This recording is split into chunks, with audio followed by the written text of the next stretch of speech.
Hello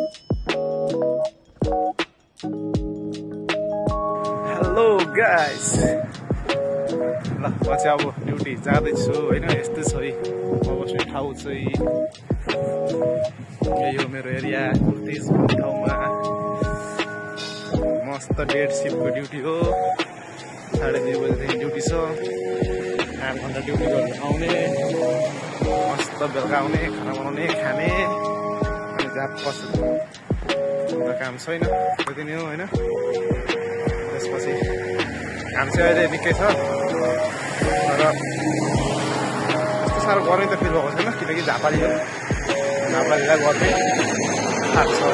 जाडो घाट्नु साह्रो पर्छ, गर्मी चाहिँ सहिन्छ है। जस्तो कुरा पनि 40 डिग्रीको घाम पनि सहिन्छ। बरु जाडो चाहिँ बरु निकै गाह्रो पर्ला होइन।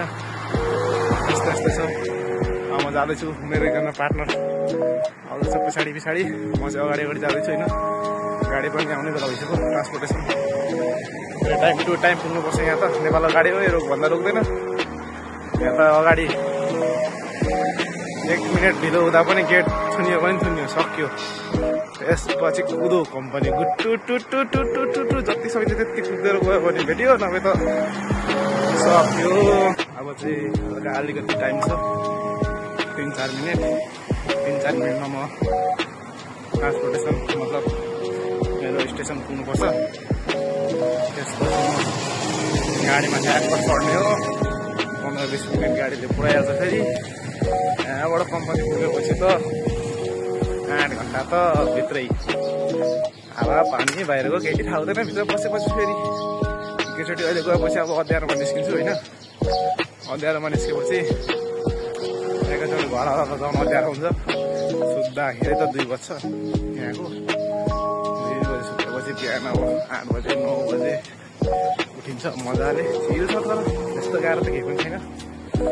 खालि यहाँ काम गर्नुपर्छ, त्यति मात्रै हो। आनन्दै छ, तर ठिकै छ। हेर्दै जाऊँ कहाँ पुग्यौँ। यस्तो मौसम छ, वातावरण छ। त्यहाँ घाम छ, यहाँ अब शीतल आइपुग्यौँ। पछाडि मान्छे आउँदैछौँ, कताबाट जाने थाहा छैन फेरि मलाई। रोड सुट होइन, यहाँको त रोड उल्टो हुन्छ नेपालभन्दा। के गर्नु, यहाँ पछाडि एउटा जू छ, पार्क जस्तै जू। जनावर रहेछ धेरै किसिमको, धेरै थरीका पाउँछ जनावर चाहिँ मजाले। यहाँ फेरि एउटा होटल पनि छ। होटल छेउमा आइपुगिसक्यो म चाहिँ। यो चाहिँ होटल हो, हुन्छ रेस्टुरेन्ट। यहाँको बाहिर बस्छु छातामुनि। यो चाहिँ मेरो स्टेसन हो। यहाँ आइसकेको छन् हाम्रो साथीहरू अगाडिदेखि नै। यहाँबाट ठ्याक्क अगाडि आउँछ, ठ्याक्क चढ्ने जाने।